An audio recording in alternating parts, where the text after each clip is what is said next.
اب حدیث کی تو ہر حدیث کو ہم کو ایک ایک حدیث کو انشاءاللہ ہر ہفتے ہم 2-3 حدیثوں کو پڑھیں گے، 4 حدیثوں کو پڑھیں گے، جتنی بھی قابو میں آتی ہے، اور ہر حدیث پر ہم عمل کریں گے تاکہ روز قیامت ایسا ہو کہ اللہ کے سامنے ہم یہ کہہ سکیں کہ اللہ ہم نے جو حدیث سنی تھی زندگی میں ایک مرتبہ صحیح لیکن ہم نے عمل کرنے کی فکر کی، سمجھ رہے؟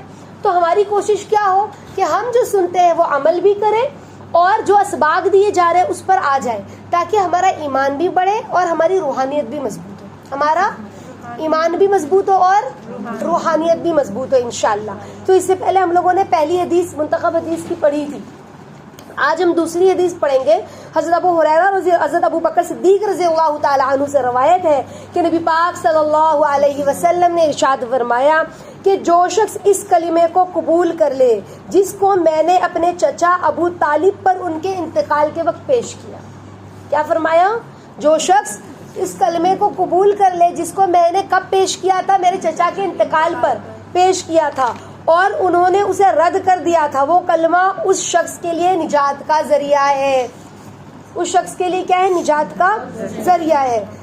تو وہ کلمہ کون سا ہے؟ کلمہ لا الہ الا اللہ ہے، اشہد ان لا الہ الا اللہ واشہد ان محمدًا عبدہ ورسولہ، کلمہ طیبہ ہے اللہ کی اور اللہ کے نبی کی گواہی دینا اللہ ایک ہے، محمد رسول اللہ کے بندے اور اس کے رسول ہے۔ تو ایمان کا کلمہ ہے، وہ کلمہ کون سا ہے؟ ایمان کا، سمجھ رہے؟ تو یہ ایمان کا کلمہ ہے جس کو اللہ کے نبی کے چچا نے کیا کیا؟ رد کر دیا تھا۔ کیا کہا تھا کہ بھتیجے اگر میں ایمان لے آیا، کتابوں میں اس کی تفصیل آتی ہے کہ اگر میں نے اللہ کے نبی نے کہا چچا صرف میں اور آپ ہیں، آپ میرے سامنے کلمہ پڑھ دیجئے، میں روز قیامت گواہی دوں گا۔ تو اللہ کے نبی کے چچا نے کیا کہا ابو طالب نے کہ بھتیجے اگر لوگوں کو معلوم پڑ گیا تو لوگ کیا کہیں گے؟ موت کے ڈر سے کلمہ پڑھ لیا، اسی لیے میں کلمہ نہیں پڑھوں گا، اور انہوں نے کلمہ نہیں پڑھا، اللہ کے نبی کا بہت ساتھ دیا۔ اور کتابوں میں روایتوں میں یہ ملتا ہے کہ جہنم میں سب سے ہلکا عذاب جس کو ہوگا وہ ابو طالب ہوں گے، ان کو آگ کی 2 جوتیاں پہنائی جائے گی جس سے روز قیامت ان کا دماغ کھولے گا، یہ سب سے ہلکا عذاب ان کو ملے گا۔ تو سوچے باقی جہنمیوں کا عذاب کا کیا عالم ہوگا۔ اللہ تعالیٰ پوری امت کی ہماری حفاظت فرمائے جہنم سے، ہے نا، عذاب سے، اللہ کے عتاب سے۔ تو بہرحال اس کلمے پہ اول تو یہ کلمہ کتنا قیمتی، اللہ کے نبی صلی اللہ علیہ وسلم فرما رہے نجات کا ذریعہ ہے یہ کلمہ، ہے نا۔ تو آج اب ہمارا سبق ہے اس کلمے پہ، ٹھیک ہے، کہ ہمیں کوئی بھی غیر مسلم کیسا ہو، کوئی ہمارا یہاں میڈ کام کرنے آتی ہو، کوئی ہماری جان پہچان کی ہو، کوئی ایسی غیر مسلم، ہاں، کیونکہ ابھی تو حالات کتنے بد سے بدتر ہیں، خالی اس کے سامنے ہمیں یہ کہنا ہے کہ کلمہ پڑھ لو، لا الہ الا اللہ، نجات پا جاؤ گے، اتنا جملہ کہنا ہے۔ اسلام کا کلمہ اگر تم نے پڑھ لیا لا الہ الا اللہ دل سے تو کیا ہو جاؤ گے؟ نجات پا جاؤ گے۔ جیسے کہ ہمارے نبی صلی اللہ علیہ وسلم نے فرمایا تھا کہ میں نے اپنے چچا کے اوپر پیش کیا اور انہوں نے رد کر دیا، تو اگر وہ قبول کر لیتے یہ کلمہ، جو شخص قبول کرے گا اس کے لیے نجات کا ذریعہ ہے۔ تو ہمیں لوگوں کو یہ کلمہ پیش کرنا اور کیا کہنا ہے کہ اللہ آپ کو نجات دیں گے، باقی قبول کرنا نہیں کرنا آگے کی بحث میں ہمیں نہیں پڑھنا ہے نا۔ پہلی تو بات یہ۔ دوسری بات، اس سے پہلے آپ لوگوں کو جو سبق ملا تھا کلمے کا کثرت سے پڑھنا، وہ ہمیں واپس سے پڑھنا ہی ہے، ٹھیک ہے۔ اس کے علاوہ آگے کی ایک حدیث اور دیکھ لیتے ہیں۔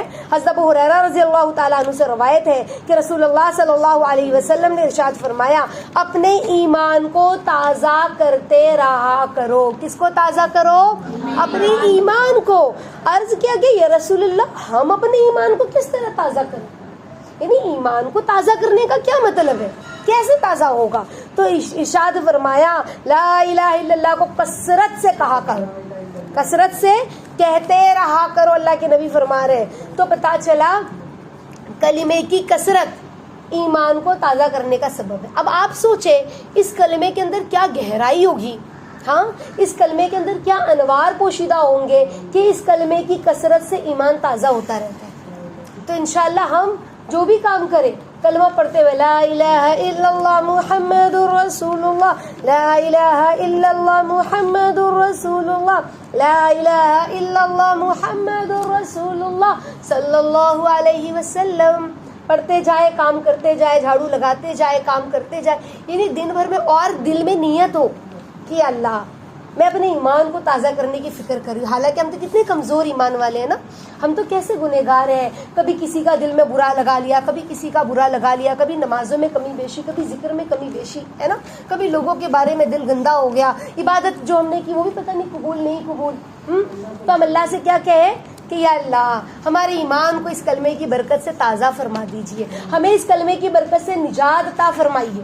تو اس کلمے کے اندر جو انوار ہے, جو اس کلمے سے چاہا جا رہا ہے, جب ہم نے اللہ سے یہ چاہت کے ساتھ کلمہ پڑھا ہے, تو اس کلمے سے جو چاہا جا رہا ہے اللہ وہ ہمیں ضرور عطا فرمائے گا. تو پورے ہفتے کا یہ ہمارا سبق ہے, ہمیں چلتے پھرتے اٹھتے بیٹھتے اس کلمے کو کیا کرنا ہے, خوب کثرت کرنا ہے. اور دوسرا سبق, یہ تو 3 سبق ہوا, ایک تو ہمیں دعوت دینی ہے غیر مسلم کو, ہے نا, دوسری کلمے کا کثرت سے ورد کرنا ہے, تیسرا جو سبق ہے اپنے ایمان کو تازہ کرتے رہو, ہے نا. تو دیکھو روایتوں میں آتا ہے کہ قیامت کے قریب ایسا وقت آئے گا کہ انسان رات تو ایمان کی حالت میں کرے گا, صبح تو ایمان کی حالت میں کرے گا, لیکن رات کفر کی حالت میں کرے گا.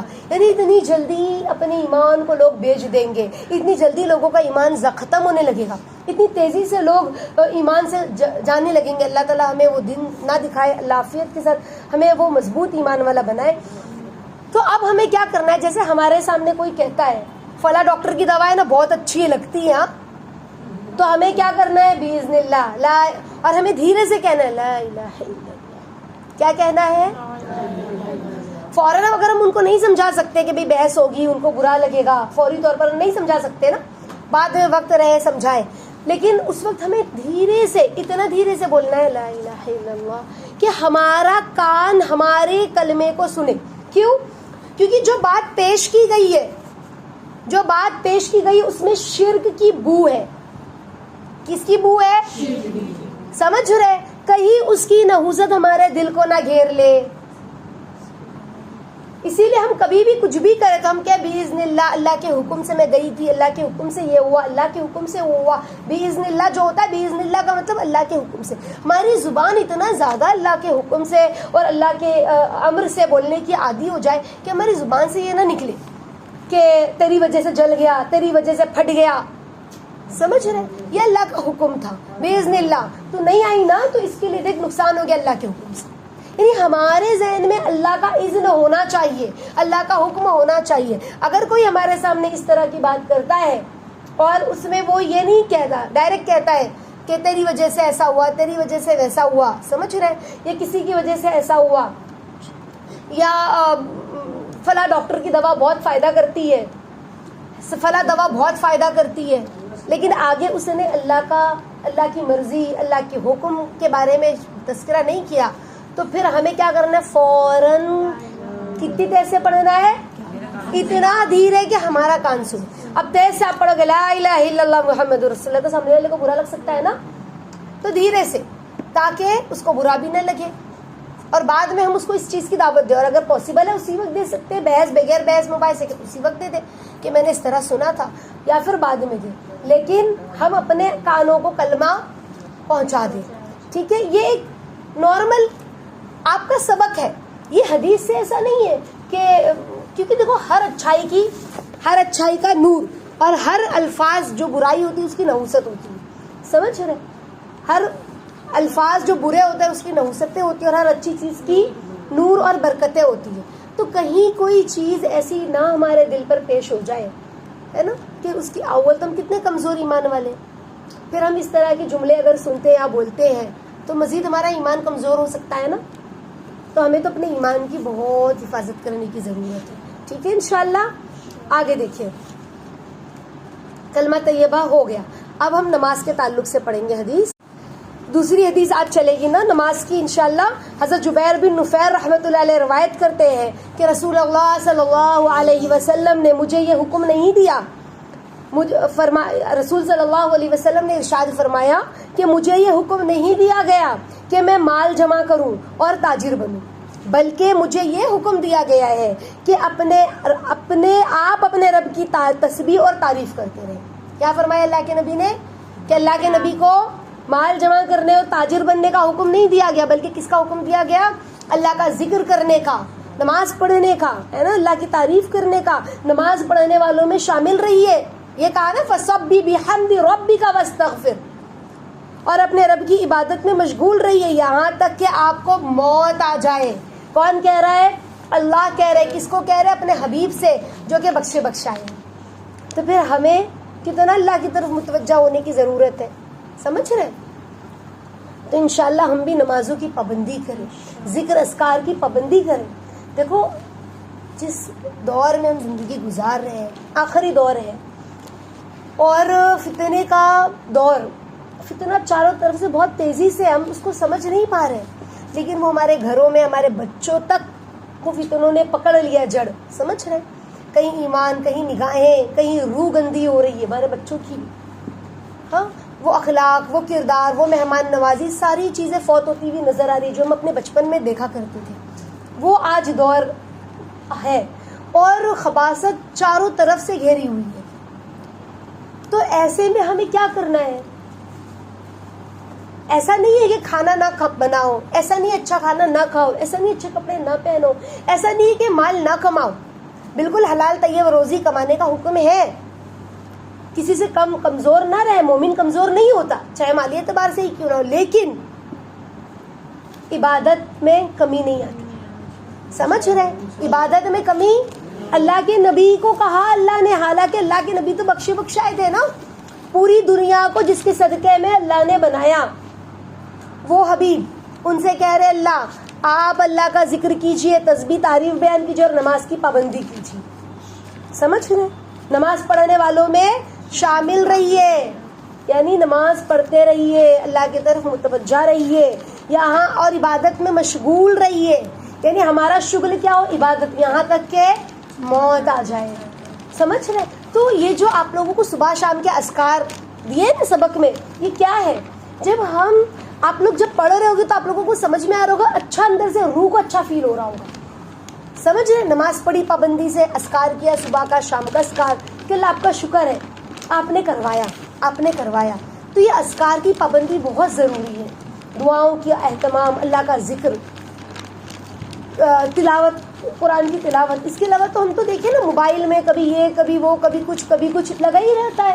کبھی کسی کی شکایت ہو گئی زبان سے، اللہ ہماری حفاظت فرمائے، ہے نا. کبھی کوئی معاملہ ہو گیا، تو ہمیں اپنے آپ کو سیف زون میں رکھنا ہے کہ اللہ کے نبی کو کہہ رہے ہیں آپ اسی میں لگے رہیے حتیٰ کہ موت آ جائے، یعنی آخری وقت آ جائے، جب تک کہ آپ نے اسی میں لگے رہنا ہے.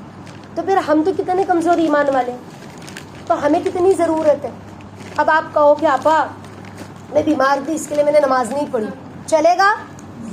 آپ کہو کہ آپا میں فلاں جگہ چلی گئی تھی اس کے لیے میں نے نماز نہیں پڑھی، میں ہاسپٹل میں تھی اس کے لیے میں نے نماز نہیں پڑھی، سارا عذر قبول ہے؟ بالکل کوئی عذر کہیں بھی قبول نہیں ہے نماز کے بارے میں. اللہ کے نبی اللہ حدیثوں میں، روایتوں میں آتا ہے، کتابوں میں آتا ہے، کھڑے ہو کر نہیں پڑھ سکتے بیٹھ کے پڑھو، بیٹھ کے نہیں پڑھ سکتے لیٹ کے پڑھو، لیٹ کے نہیں پڑھ سکتے تو آنکھ کی پتلی کے اشارے سے پڑھو. تمہارا جسم اتنا سخت بے جان ہو گیا ہے کہ صرف گردن ہل رہی ہے، گردن میں نہیں، صرف تمہاری آنکھیں دیدے ہل رہے، تو تم خالی دیدوں کے اشارے سے پڑھو، بھلے پھر وضو کوئی بنانے والا ہو نہ ہو. تمہارا دماغ جب تک کہ کام کر رہا ہے، تمہارا برین جب تک چل رہا ہے، تم نے نماز پڑھنی ہے. سمجھ رہے کیا مطلب؟ آپ سمجھ سکتے ہو کیا ہے نماز، فرض نمازوں کی اہمیت کتنی زیادہ ہے. تو ہمیں فرض کی بڑا اہتمام کرنا ہے. اللہ کے نبی کو کہا جا رہا ہے کہ نماز پڑھنے والوں میں شامل رہیے. تو انشاءاللہ آگے کی حدیث دیکھیں. حضرت عبداللہ بن عمر رضی اللہ تعالیٰ عنہ سے روایت ہے کہ رسول اللہ صلی اللہ علیہ وسلم سے جبرائیل علیہ السلام نے، جبکہ وہ اجنبی شخص کی شکل میں حاضر ہوئے تھے. اللہ کے نبی صلی اللہ علیہ وسلم کے پاس جبرائیل امین آتے تھے نا، تو ایک صحابی کی شکل میں آتے تھے، ان کا نام دہیہ کلبی تھا. تو حضرت جبرائیل امین انسانی شکل میں اللہ کے نبی کے پاس آئے. صحابہ بھی بیٹھے تھے اللہ کے نبی کے پاس، اور انہوں نے اسلام کے بارے میں سوال کیا کہ اسلام کیا ہے، اللہ کے نبی سے پوچھ رہے. تو آپ صلی اللہ علیہ وسلم نے ارشاد فرمایا اسلام یہ ہے کہ تم دل اور زبان سے، دھیان سے حدیث کو سننا، تم دل اور زبان سے اس بات کی شہادت ادا کرو کہ اللہ تعالیٰ کے سوا کوئی اور معبود نہیں، اور محمد صلی اللہ علیہ وسلم اللہ تعالیٰ کے رسول ہیں. نماز پڑھو. دوسری بات کیا کہی؟ نماز پڑھو، زکوٰۃ ادا کرو، حج و عمرہ کرو, جنابت سے پاک ہونے کے لیے غسل کرو. ناپاکی سے پاک ہونے کے لیے, جنابت سے پاک ہونے کے لیے غسل کرو. وضو کو پورا کرو, یعنی اچھی طرح سے وضو بھی کیا کرو, ہے نا. اور رمضان کے روزے رکھو. یہ کیا ہے؟ اللہ کے نبی نے فرمایا اسلام ہے, یہ اسلام ہے. سمجھ رہے؟ جبرائیل علیہ السلام نے پوچھا کہ جب میں یہ سارے اعمال کر لوں تو کیا میں مسلمان ہو جاؤں گا؟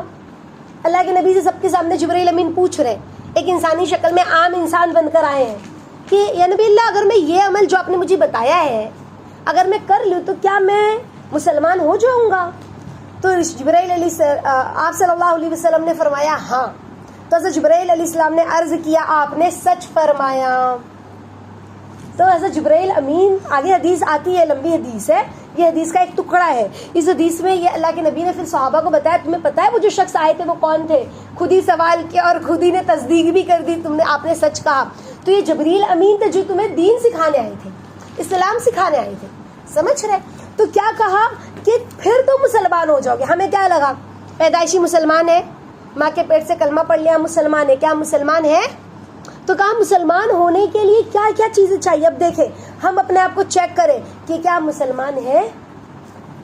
ایک تو گواہی دینا دل اور زبان دونوں سے, صرف زبان سے کلمہ پڑھ لینے کا نام ایمان نہیں ہے, دل اور زبان دونوں کا ہے. کیا کہے؟ لا الہ اشہد ان لا الہ الا اللہ اشہد ان محمد عبدہ ورسولہ. اور پھر کیا کہا؟ نماز پڑھو. کیا پڑھو؟ نماز. ہاں تو نماز پڑھو. اب ہم دیکھیں ہم نے جو نمازیں پڑھی, ہاں دیکھو بڑھاپے میں تو ہر کوئی نماز پڑھتا ہے, لیکن جوانی میں ہم نے کتنی نمازوں کو ضائع کیا, اللہ میں معاف کرے, وقت کو ضائع کیا ہے نا. کہیں کسی مسئلے میں, کہیں شادی بیاہ میں, کہیں بازار میں, کہیں اس میں کہیں اس میں. تو کتنا اب سے ہم توبہ کریں, اس کی قضا بھرے, ہے نا. اس کے علاوہ جو نمازیں اب ہے اس کو وقت پر ادا کریں, ہے نا. تو نماز پڑھو. پھر کہا زکوٰۃ ادا کرو. کتنی عورتیں زکوٰۃ بھی نہیں ادا کرتی ہے. وہ کہتی ہے آپا میرے شوہر کے پاس اتنا مال ہی نہیں ہے, زیور میری امی نے مجھے سسرال سے دیا تھا, مائکے سے شادی کر کے آئی تھی, میرے پاس 5-8 تولہ زیور تھا, لیکن اب میرے شوہر کی اتنی سیلری نہیں ہے, اتنی کمائی نہیں ہے کہ وہ مجھے الگ سے زکوٰۃ کے لیے پیسہ دے, تو اس کے لیے میں زکوٰۃ نہیں نکالتی ہوں. اللہ اکبر. اگر پیسہ نہیں ہے تو تمہاری ایک انگوٹھی توڑوا دو اور زکوٰۃ ادا کرو. پورے سال شوہر سے روزانہ 2-4 روپیہ مانگو, گلے میں جمع کرو اور دے دو. سمجھ رہے؟ زکوٰۃ ایک ساتھ تھوڑی ایسی دے دو, پورے سال جمع کرو تھوڑا تھوڑا, جو شوہر پاکٹ میں نہیں دیتا ہے. زکوٰۃ تو دینی ہوگی, ورنہ کتنا بہت بڑا گناہ ہے. وہی سونا اس کو داغا جائے گا, اس سونے سے اس عورت کو. سمجھ رہے؟ اس کے علاوہ کیا کہا؟ حج کرو. اگر مال ہے تو حج و عمرہ کرو. اگر ہمارے پاس آج بھی بہت سارے ایسے بادشاہ بھی گزرے مغل بادشاہوں میں جنہوں نے حج ہی نہیں کیا, مسلمان تھے. سمجھ رہے؟ پیسہ اتنا تھا لیکن حج نہیں ہوا, عمرہ نہیں کیا, اللہ کے راستے نہیں نکلے. تو اللہ کے راستے میں نکلنا بھی بہت ضروری ہے. سمجھ رہے؟ اگر حج فرض ہے تو نکلنا پڑے گا. ایک عورت جس کے پاس اتنا زیور ہے, جیسے 15 تولہ 18 تولہ سونا ہے اور 4-5 تولہ سونا بیچ دے تو حج پر آرام سے جا سکتی ہے نا, تو وہ عورت کو حج کرنا پڑے گا. اب وہ حج پہ اپنے شوہر کے ساتھ جائے یا بھائی کے ساتھ جائے. سمجھ رہے؟ محرم لیکن ضروری ہے. پھر وہ ایک الگ مسئلہ ہے, انشاءاللہ اس کے لیے مسئلے مسائل میں ہم کو آگے جانا پڑے گا. بہرحال پھر کہا جنابت سے پاک ہونے کے لیے غسل. اب عورتیں آدھا دن گزر گیا, پاؤ دن گزر گیا, ایسی ناپاکی کی حالت میں پورا گھر میں چل رہی ہیں کہ جھاڑو لگا لوں, پوچھا لگا لوں, برتن دھل لوں, کھانے بنا لوں, پھر اس کے بعد اطمینان سے نہا دھو کے ظہر کی نماز پڑھوں گی, اور ایسی پوری ناپاکی میں جنابت کی حالت میں دن گزار دیا. تو پھر یہ اسلام نہیں ہے. کیا کہا؟ جنابت سے پاک ہونے کے لیے غسل کرو, وضو کو پورا کرو, رمضان کے روزے رکھو. میں نے ایسی ماؤں کو بھی دیکھا ہے کہ وہ کہتی ہے اپا میری بچی کا پریکٹیکل ہے نا, اس کے لیے میں روزہ نہیں رکھاتی ہوں, گرمی کا روزہ ہے نا. اللہ اکبر. چلے گا؟ اسلام اجازت دیتا ہے؟ مزدور بھی ہے, دھوپ میں کام کرتا ہے, اس کو بھی روزہ رکھنا پڑے گا. وہ یہ نہیں کہہ سکتا کہ میں دھوپ میں کام کرتا ہوں اور تپ رہا ہوں, مجھے روزہ نہیں رکھنا. نہ, ہر ایک کو روزہ رکھنا پڑے گا. سمجھ رہے؟ تو یہ ساری چیزیں تو کہا یہ دین اسلام ہے. تو کہا اگر میں اس پہ عمل کیا تو کہا پھر مسلمان. تو کہا کہ کیسا میں مسلمان ہو جاؤں گا؟ کہا ہو جاؤ گے. تو کہا آپ نے سچ کہا. تو اب ہم چیک کریں ہمارے اندر یہ باتیں ہیں, اور ہے تو الحمدللہ. ٹھیک ہے, آگے دیکھیں علم کے تعلق سے حدیث حضرت عثمان بن عفان رضی اللہ تعالی عنہ سے روایت ہے کہ رسول اللہ صلی اللہ علیہ وسلم نے ارشاد فرمایا کہ تم میں سب سے بہتر وہ شخص ہے جو قرآن کو سیکھے اور سکھائے. ہم کسے بہتر سمجھتے ہیں اور بیسٹ سمجھتے ہیں؟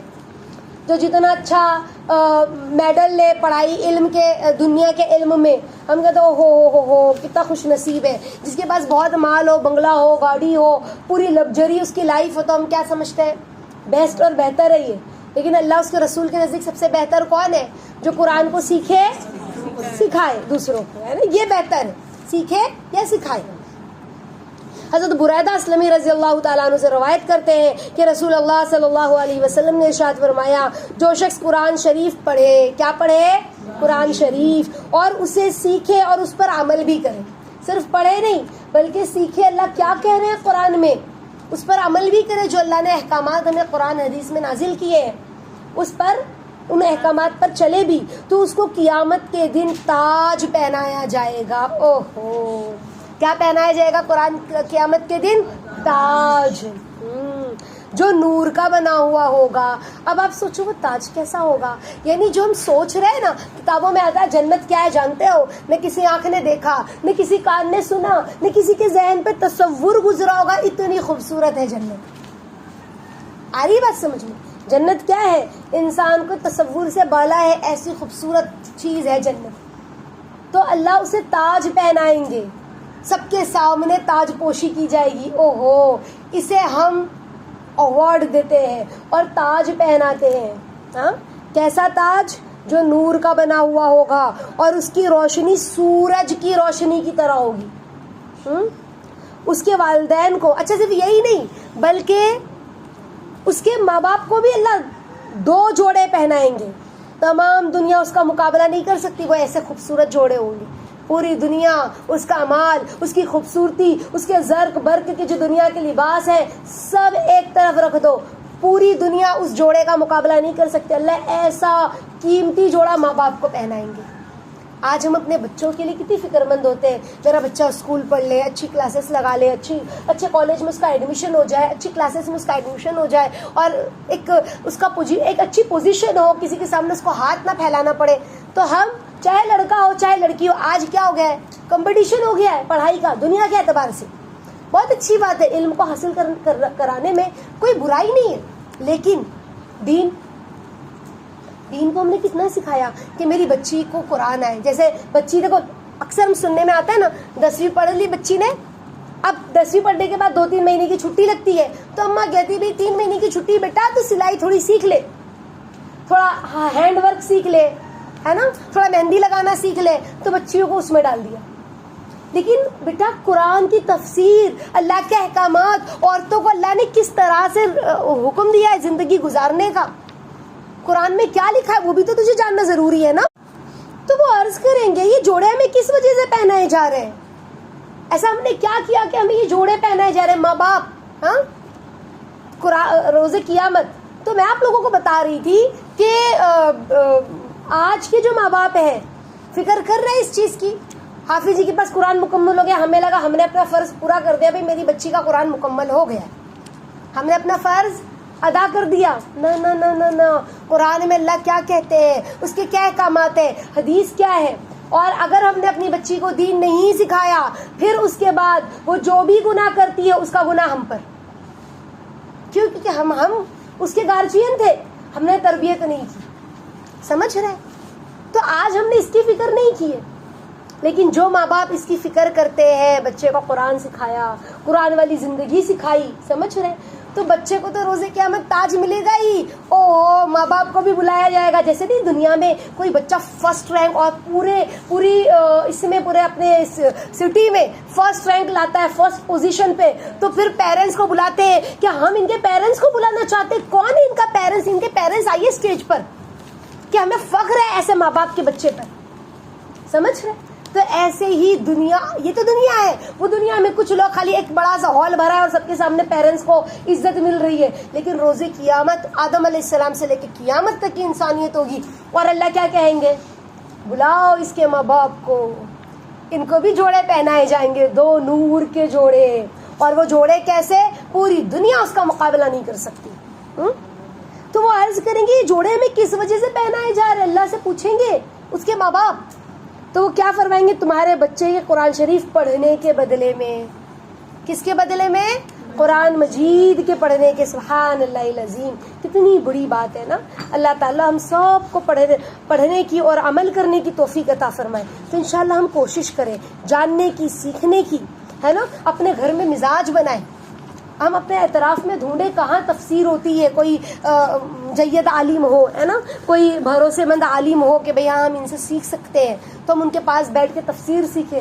نہ ملے تفسیر سیکھنے کا موقع کسی کے پاس ہمارے اعتراف میں نہیں ہے، تو آج تو سوشل میڈیا تو بھرا پڑا ہے. تو سوشل میڈیا پہ بھی ایسے نہیں کسی کی بھی ہم نے تفسیر اٹھائی اور سن لی. نہ، کوئی جید عالم ہے نا پوچھ کر ہمارے علماء سے کہ ہم کس کی تفسیر سنیں، ذرا ہم کو تفسیر سننی، اس کی نوٹس بنائیے باقاعدہ. جیسے آپ آن لائن کلاس لو تو کیسے نوٹس بناتے ہیں بچے بیٹھ کے، ایسے نوٹس بناؤ. اس کو پھر جو آپ نے سنا ہے ایک درس میں بیٹھ کے روزانہ آپ ایک وقت مقرر کرو، اور جو سنا ہے اس کو پھر دہراؤ. سمجھ رہے؟ تاکہ آپ کو پتا چلے کہ آپ نے کیا سیکھا. اور کوئی کنفیوژن ہے تو پھر ہم اپنے علماء کو فون کر کے ربط قائم کریں، لیکن حدیثوں کو سیکھنے کی فکر کریں. اب دیکھیں، اب ہم پڑھنے والے آج اکرام مسلم. 6 صفات میں ایک صفت آتی ہے مسلمانوں کا اکرام. تو اکرام مسلم سے کیا چاہا جا رہا ہے؟ اللہ تعالیٰ کے بندوں سے متعلق اللہ تعالیٰ کے اوامر اور اللہ کے نبی صلی اللہ علیہ وسلم کے طریقے کی پابندی کے ساتھ پورا کرنا، اور اس میں مسلمانوں کی نوعیت کا لحاظ کرنا، یعنی مسلمانوں کی دلجوئی، اس کے مقام و مرتبے کا لحاظ کرنا. یہ اکرام مسلم ہے نا. اللہ قرآن میں کیا فرماتے ہیں؟ سورہ بقرہ میں اللہ تعالیٰ کا ارشاد ہے، اور ایک مسلمان غلام مشرک آزاد مرد سے کہیں بہتر ہے. ایک مسلمان غلام، ایک غلام مسلمان مشرک آزاد مرد سے کہیں زیادہ بہتر ہے. یعنی مسلمانوں کی کیا قیمت ہے؟ وہ بھلے غلام ہے لیکن ہے تو مسلمان. ہاں، اور ایک آدمی ہے جو غلام نہیں ہے، آزاد ہے. میں نے آپ لوگوں کو اس سے پہلے بھی بتایا ہے غلام کو پہلے کے زمانے میں کیسے حقارت سے دیکھا جاتا تھا، اور آزاد کی بڑی عزت ہوتی تھی. تو بھلے وہ غلام ہے لیکن ہے مسلمان، اس کی عزت اللہ کے نزدیک زیادہ ہے. کس کے بنسبت؟ آزاد کافر مشرک کے بنسبت. سمجھ رہے؟ خواہ وہ مشرک مرد تم کو کتنا ہی بھلا کیوں نہ معلوم ہوتا ہو، بہت اچھا اخلاق والا ہو، کردار والا ہو، گفتار والا ہو، بہت اچھا ہے وہ آدمی جو کافر ہے، آزاد ہے، لیکن اللہ کے نزدیک کس کی قیمت ہے؟ مسلمان کی. کس کی قیمت ہے؟ اس کا مطلب کیا ہے؟ غیروں سے برا سلوک کرنا؟ نہیں، ایسا مطلب نہیں ہے. مطلب یہ ہے کہ مسلمانوں کا اکرام کرنا، اپنے مسلمان بھائیوں کی عزت کرنا. سمجھ رہے؟ ام عائشہ رضی اللہ تعالیٰ عنہ فرماتی ہے کہ ہمیں اللہ کے نبی صلی اللہ علیہ وسلم نے اس بات کا حکم فرمایا کہ ہم لوگوں کے ساتھ اس کے مراتب کا لحاظ کر کے برتاؤ کیا کریں. کس کے لحاظ سے؟ ان کے مرتبے کے لحاظ سے برتاؤ کریں. جیسے مثال کے طور پر اگر کوئی ہمارے گھر میں دعوت ہے، میں ایک ایگزامپل دے رہی ہوں، ہمارے گھر میں دعوت ہے، تو کوئی بڑا انسان آیا ہے، کوئی بڑے پوسٹ کا آیا ہے، تو اس کو اس طرح سے عزت دے. سمجھ رہے؟ ایسے نہیں، میں ایسی عزت نہیں دوں گی، میرے نزدیک سب برابر ہے، چلو زمین پہ بیٹھو. ایسے تھوڑا ان کا اکرام کرنا ان کے مرتبے کے حساب سے. سمجھ رہے؟ تو مرتبے کے حساب سے اللہ کے نبی نے اکرام کرنے کا حکم دیا ہے. جیسے کوئی کہیں کا بادشاہ یا قاصد آیا ہے تو اس کا اس حساب سے استقبال کرنا، اس کو اتنا پروٹوکول دینا. سمجھ رہے؟ تو مرتبے کا بھی لحاظ اسلام نے رکھنے کے لیے کہا. اس کا مطلب کیا جو چمار ہوں گی اس کی بے عزت کرے، اس کا مطلب یہ نہیں ہے. لیکن مرتبے جس کا اعلیٰ اسٹیٹس ہے اس کے اسٹیٹس کے حساب سے اس کو عزت بھی ہمیں دینی ہے. اعلیٰ اسٹیٹس والوں کو اسٹیٹس کے مطابق عزت بھی دینی ہے، اور جس کا کم مرتبہ اس کو حقارت سے نہیں دیکھنا ہے، اس کو بھی عزت دینی، لیکن مرتبے کے حساب سے جو بڑے مرتبے والا اس کو عزت زیادہ دینی ہے. اس کے علاوہ ابن عباس رضی اللہ تعالیٰ عنہ کی روایت ہے کہ اللہ کے نبی صلی اللہ علیہ وسلم نے کعبہ کو دیکھ کے تعجب سے ارشاد فرمایا. دیکھو یہ حدیث کتنی پیاری ہے. اللہ تعالیٰ ہمیں اس حدیث کی گہرائی اور اس کی سمجھ عافیت کے ساتھ عطا فرمائے. اور ہمیشہ ہمیں یہ بات یاد رہے, کعبے کو دیکھ کے اللہ کے نبی نے تعجب سے ارشاد فرمایا, لا الہ الا اللہ, اے کعبہ. اللہ کے نبی کہہ رہے تو کس قدر پاکیزہ ہے. کعبے کو دیکھ کے اللہ کے نبی کیا کہہ رہے ہیں, تو کس قدر پاکیزہ ہے, تیری خوشبو کس قدر عمدہ ہے, اور تو کتنا زیادہ قابل احترام ہے. ہاں, لیکن کعبے کو کیا, کعبے سے اللہ کے نبی بات کر رہے ہیں, اے کعبہ تو بہت پاکیزہ, تیری عزت بہت زیادہ, قابل احترام, لیکن مومن کی عزت اور احترام تجھ سے زیادہ ہے. اللہ تعالیٰ نے تجھ کو قابل احترام بنایا ہے, تیرا احترام کیا جائے, اللہ نے تجھے ایسا بنایا ہے, کعبے کو کہہ رہے ہیں. اسی طرح مومن کے مال, مومن کے مال, اس کا خون, اس کی عزت کو بھی قابل احترام بنایا ہے, تجھے قابل احترام بنایا ہے. اور جو مومن مسلمان ہوتے ہیں نا, ان کا مال بھی, ان کی جان بھی, ان کی عزت بھی سب احترام کے لائق ہے. تو کیا پتہ چلا, اسی احترام کی وجہ سے اس بات کو بھی حرام قرار دیا ہے کہ ہم مومن کے بارے میں ذرا بھی بدگمانی کریں. کتنی بدگمانی؟ اللہ کے نبی نے کہا ذرا بھی بدگمانی کریں مومن کے بارے میں. تو انشاءاللہ ہمیں بدگمانی نہیں کرنی ہے. کیا نہیں کرنی ہے؟ ہاں, یعنی مومن کی عزت کتنی ہے. دیکھو اکثر ہم عورتیں, ہمارے سے یہ معاملہ ہو جاتا ہے, سمجھے. اب تو خیر عورت کیا اور مرد کیا, لیکن چونکہ دور ایسا ہے نا, تو ہم سے یہ بدگمانی ہو جاتی ہے. جیسے ہم ایک خاندان کے ایک رشتہ دار ہے, کہیں دیورانی جیٹھانی ہے, بھابھی ہے, ننند ہے, بھتیجی ہے, بھانجے ہے, تو ہم نے فوراً بدگمانی کر لی, فوراً کہہ دیا. تو ہمیں کوئی بھی بات کو بدگمانی کے ساتھ نہیں سوچنا, بلکہ اچھا پازیٹیو سوچیں, پازیٹیو بولے. سمجھ رہے کیسے بولے؟ پازیٹیو بولے اور پازیٹیو سوچے انشاءاللہ. بدگمانی جو ہے نا, وہ بہت برا زہر ہے جو انسان اپنے اندر پیدا کر لیتا ہے اگر, تو پھر لڑائی جھگڑا, خاندانوں میں دشمنی تک کی نوبت آ جاتی ہے. سمجھ رہے, بدگمانی ایک ایسی چیز ہے. جیسے مثال کے طور پر ہم نے کہا کہ میں غریب ہوں نا, اسی لیے وہ لوگ مجھے نہیں پوچھتے. سمجھ رہے, یا میں نے ان لوگوں کو نہیں پوچھا نا, اسی لیے وہ لوگوں نے مجھے نہیں پوچھا. ایسی کوئی بھی بات خاندان میں ہوتی ہے نا. ہاں, تو ان کا اسٹیٹس زیادہ ہے نا, ہمارا اسٹیٹس کم ہے نا, اسی لیے وہ ہمارے یہاں نہیں آتے. تو ہم نے فوراً کیا کی, بدگمانی کی. تو یہ بدگمانی بدترین زہر ہے جو رشتوں کے اندر برائی کو وجود دیتی. سمجھ, حتیٰ کہ یہاں تک آتا ہے, آپ سوچیں, میں نے آپ لوگوں کو اس سے پہلے بھی یہ بات بتائی تھی, آج پھر بتاتی ہوں, کہ کیا کہتے ہیں, قرآن میں جو زانی عورت ہے نا, اس کے لیے اللہ نے کہا 4 گواہ چاہیے. تم نے اس عورت کو غلط کام کرتے دیکھا, کیسے دیکھا, اس چادر کے اندر انہوں نے کیا غلط کیا نا, وہ بھی تم نے دیکھا ہو, تو ہی ایسے گواہ چاہیے. یہ ویڈیو والے گواہ نہیں ہیں کہ ہم نے ویڈیو بنائی ہے, دیکھو یہ ویڈیو ہے. ویڈیو تو جھوٹ بھی ہو سکتی ہے, اس نے کیا کہا, دیکھا. سمجھ رہے, اب ہم کہ نہیں, میں نے اپنی آنکھوں سے دیکھی تھی, دونوں اندر گئے تھے, گھر میں کوئی نہیں تھا, وہ عورت اندر گھر میں گئی تھی. ظاہر سی بات ہے, سوچنے والا تو یہی سوچے گا نا, اکیلا مرد گھر میں اور عورت اندر گئی ہے. لیکن بدگمانی نہیں کرنی. ہم نے دیکھا, استغفار کرے, اس کے لیے دعا کرے اور خاموش ہو جائے. اگر اب ہم نے یہ بات آگے پہنچا دی تو کیا ہوا, گناہ. کیا ہو گیا, گناہ. ہاں, اگر ہم نے اس کے امی سے کہا کہ میں نے اس طرح دیکھا ہے, اس کی اصلاح کے لیے, تو یہ ایک الگ چیز ہے. لیکن اگر کسی اور کو کہا, تو اپنے گھر میں اپنے شوہر کو کہا, تو اپنے ماں باپ کو کہا, تو یہ بدگمانی ہے. سمجھ رہے, اور اس کو بہتان بھی کہیں گے, پھر بہتان بھی لگ سکتا ہے. تو ہمیں اس سے بچنا ہے انشاءاللہ. کسی کے بارے میں بھی ہمیں نیگیٹو نہیں سوچنا ہے, نیگیٹو نہیں سوچنا. اللہ تعالیٰ قرآن میں فرماتے ہیں کہ سلامتی کے گھر یعنی جنت کی طرف دعوت دیتے ہیں وہ جسے چاہتے ہیں سیدھا راستہ دکھاتے ہیں. دعوت و تبلیغ یعنی اللہ کے راستے میں نکلنا, اللہ کے راستے میں نکلنا. اس کا مقصد کیا ہے کہ اپنے یقین اور عمل کو درست کرنے کے لیے ہمیں اپنے یقین کو, اپنے عمل کو درست کرنے کے لیے، سارے انسانوں کو صحیح یقین اور عمل پہ لانے کے لیے اللہ کے نبی والے طریقے یعنی محنت کو سارے عالم میں زندہ کرنے کی کوشش کرنا ہے. اور اللہ کے نبی کا طریقہ اور محنت کیا؟ لوگوں کو دین کی دعوت دینا، چلتے پھرتے اٹھتے بیٹھتے، ہے نا. تو یہ دعوت و تبلیغ ہے. تو اپنے بھی عمل اور یقین کو درست کرنا اور انسانوں کو بھی صحیح عمل اور یقین پر لانا ہے.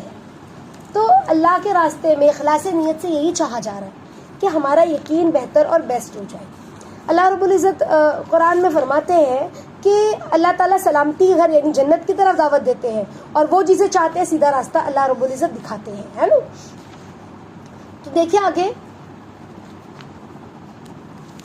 حضرت معاویہ رضی اللہ تعالیٰ عنہ روایت کرتے ہیں کہ رسول اللہ صلی اللہ علیہ وسلم نے ارشاد فرمایا، میں تو اللہ تعالیٰ کا پیغام لوگوں تک پہنچانے والا ہوں. کیا فرمایا اللہ کے نبی نے؟ میں اللہ کا پیغام لوگوں تک پہنچانے والا ہوں، اور ہدایت تو اللہ ہی دیتے ہیں. میں تو مال تقسیم کرنے والا ہوں، عطا کرنے والے اللہ ہی ہیں. تو ہدایت کس کا کام؟ دینا اللہ کا. ہمارا کام ہے، ہمارا کام کیا ہے؟ جو ہم نے سنا وہ پہنچائے. جو ہم نے سنا. اب بعض لوگ کہتے ہیں آپا ہم تو کتنا بیان کرتے کتنا بولتے، وہ لوگ سدھرنے والے نہیں ہیں آپا. ہم نے چھوڑ دیا ان لوگوں کو، ہمیں بس پیغام پہنچاتے رہنا ہے. ہمارا کام اور ہدایت دینا اللہ کا کام ہے. ہدایت دینا اللہ کا کام ہے. تو انشاءاللہ ہم اس چیز کی فکر کریں اور اپنے آپ کو لایانی سے بچائیں. اپنے آپ کو ہے نا، لایانی یعنی وہ کام جس میں نہ دنیا کا فائدہ نہ دین کا فائدہ، ہے نا. اللہ قرآن میں فرماتے ہیں، اپنے رسول سے ارشاد فرمایا، آپ میرے بندوں سے فرما دیجیے کہ وہ ایسی بات کہا کرے جو بہتر ہو. ایسی بات کہا کرے جو بہتر ہو، اس میں کسی کی دل آویزی نہ ہو، کسی کا دل دکھانا نہ ہو، کیونکہ شیطان دل آزار باتوں کی وجہ سے آپس میں لڑا دیتا ہے، اور واقعی شیطان انسان کا کھلا دشمن ہے. وہ چاہتا ہے کہ تم زبان سے ایسا کچھ بول دو کہ پھر کسی کا دل دکھے اور لڑائی جھگڑا ہو، ہے نا. ہمارا کیا معاملہ ہے؟ ہم کہتے ہیں میں نے تو بول کر آ گئی، مجھے جو برا لگتا ہے میں منہ پہ بول دیتی ہوں، چاہے لوگوں کو اچھا لگے چاہے برا لگے. ہم کیا بولتے ہیں؟ ایسا بولتے ہیں نا. تو ایسا بولنے کی اسلام میں اجازت ہے؟ ہرگز نہیں. ہم کہتے ہیں میں تو دل کی بڑی صاف ہوں، جو میرے دل میں نے بول کے آگے کھٹ کھٹ بس. اسلام بالکل اس کی اجازت نہیں دیتا. اگر یہی بات ہوتی تو کیا اللہ کے نبی صحابہ تابعین تبع تابعین نہیں بول سکتے تھے؟ ہاں، ہمیں کسی کا اپنی زبان سے کوئی کسی کا دل نہیں دکھانا ہے کہ کسی کو برا لگے، کوئی تانا دینے والی بات، کوئی بری بات، سمجھ رہے. تو زبان سے جو ہے نا، یہ زبان یہ اتنی زبردست، اس کے بارے میں آتا ہے، شاعر کہتا ہے قدرت کو ناپسند ہے سختی زبان میں، قدرت کو ناپسند ہے سختی زبان میں، اس لیے رکھی نہیں ہڈی زبان میں. کہ اللہ کو سخت مزاجی پسندی کوئی نہیں ہے. کیا ہے؟ نگرانی ہے. ہاں آ رہی ہوں، ہاں بولنا. بعض لوگوں کے مزاج میں ایسا ہوتا ہے، کچھ کیا سمجھ رہے. بعض لوگوں کی عادت کیسی ہوتی ہے؟ کچھ دھکا لگ گیا، پین کا ہی دھکا لگ گیا، کچھ ایسا ہو گیا، پچ پچ پچ، سمجھ رہے. اور چلا کر بولنا دکھتا نہیں ہے، سمجھ میں نہیں آتا ہے. یہ انداز یہ اللہ کو بالکل نہیں پسند. سختی زبان میں. اللہ کو نرمی پسند ہے. اللہ نرم جس کے اندر نرمی ہوتی ہے نا اسی کو اللہ دیتے ہیں، سمجھ رہے. اور حدیث میں آتا ہے جس شخص سے اللہ بھلائی کا ارادہ کرتے اسے نرمی عطا کرتے ہیں، سمجھ رہے. تو ابو ہریرہ رضی اللہ تعالیٰ عنہ فرماتے ہیں کہ نبی پاک صلی اللہ علیہ وسلم نے ارشاد فرمایا، آدمی کے اسلام کی خوبی اور کمال یہ ہے کہ وہ فضول کاموں اور باتوں کو چھوڑ دے. فضول کام اور فضول بات دونوں کو چھوڑ دے، سمجھ رہے. اب ہم دیکھیں رات میں ہمیں سونے میں 1 2 3 کیوں بجا؟ کون سا فضول کام اور بات کر رہے تھے؟ گپ شپ کر رہے تھے؟ چھوڑ دے. سمجھے؟ جو فضول کام جس سے نہ دنیا کا فائدہ نہ دین کا. موبائل میں کچھ دیکھ رہے تھے، کوئی سیریز، کوئی پروگرام، کوئی بیان ایکسٹرا. حالانکہ اللہ نے رات کس لیے بنائی؟ سونے کے لیے بنائی، دن آرام کے لیے بنایا. اگر عبادت کرنی ہے، تلاوت کرنی ہے، بیان سننا ہے، کہنا ہے تہجد میں اٹھ کے سنے، فجر بعد سنے. ہم کیا آپا رات میں بیان سن رہی تھی میں، چلے گا؟ نہیں چلے گا. تو فضول بات اور فضول کام دونوں کو چھوڑنا ہے نا. کام اور بات جیسے کہ میں نے کل آپ لوگوں کو بتایا تھا نا، وہ موبائل میں اسنیپ چیٹ، کھانا کھا رہے ہیں اسنیپ چیٹ ڈال دیا، پھر اس پہ چیٹنگ ہو رہی ہے، سمجھ رہے؟ تو بعض لوگوں کے پاس پورا باقاعدہ ایپ ہے، چلتے چلتے گاڑی کا اسنیپ چیٹ، جوتوں کا، چپل کا، آسمان کا، تاروں کا، ستاروں کا. اب ہم لوگوں کو اس میں ہی پھنسا دیے. بیچارے جوان بس سوچتے ہمارا کتنا اسنیپ چیٹ پہنچ جائے، سمجھ. تو ہمیں فضول کاموں اور فضول باتوں سے، اچھا چلو اسنیپ چیٹ تو چھوڑو، ہم نے اسنیپ چیٹ تو بھیجا ہی بھیجا، اب ہم اسنیپ چیٹ کے ایپ کو کھول کے دیکھ رہے کس نے کیا بھیجا، کس نے کیا بھیجا. کتنے بے وقوف ہیں ہم. کسی اور کوئی مطلب ہے؟ ہاں، ہمیں اپنی زندگی میں جھانکے نا، کیا ہم کیا کر رہے ہیں، ہمیں کیا کرنا چاہیے. تو کہا حدیث شریف کا مطلب یہ کہ بے ضرورت باتیں نہ کرنا، فضول مشغلوں سے بچنا کمال ایمان کی نشانی ہے اور آدمی کے اسلام کی رونق اور زینت ہے. تو انشاءاللہ ہم اس بات کو اپنے اندر لائیں گے.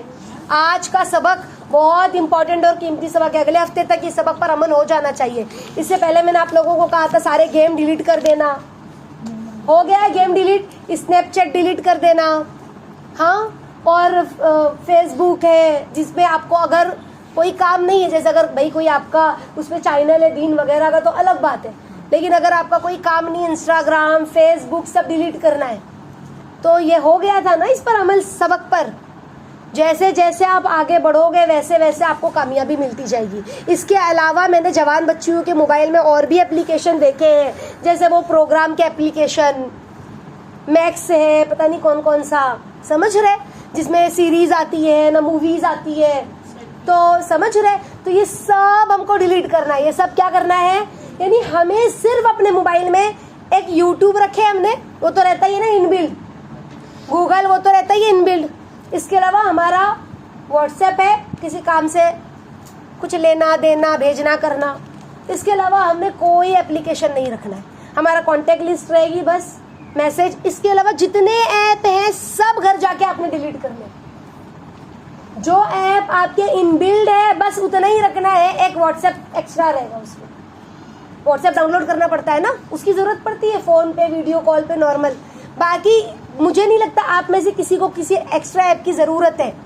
کسی کا بچہ، کسی کا شوہر باہر ہے تو آئی ایم او رہنے دے. اس کے علاوہ ہم نے کوئی بھی ایکسٹرا ایپ ڈیلیٹ، سب ڈیلیٹ کرنا ہے. اسنیپ چیٹ نہ یہ چیٹ، الگ سے کیمرے والا چیٹ لگا کے رکھ کے فوٹو اچھی آتی ہے اس میں، سمجھ رہے، سب ڈیلیٹ کرنا ہے. جب تک کہ آپ اس پر نہیں آؤ گے تب تک کہ آپ اپنے آپ کو آگے بڑھتا ہوا نہیں دیکھو گے. طالب علم کے لیے ضروری ہے، طالب علم کے لیے ضروری ہے، طالب علم کے لیے ضروری ہے کہ وہ اپنے وقت کا صحیح استعمال کرے. اور جیسے جیسے آپ کو اسباق ملتے جا رہے ہیں، آپ عمل کرتے جاؤ گے، انشاءاللہ آپ اپنے اندر ایمان کی بلندی کو پاؤ گے. اور اگر اس ایپ میں آپ لگے رہے تو دھیرے دھیرے آپ کا ایمان دیمک کی طرح ختم ہوگا، سمجھ رہے.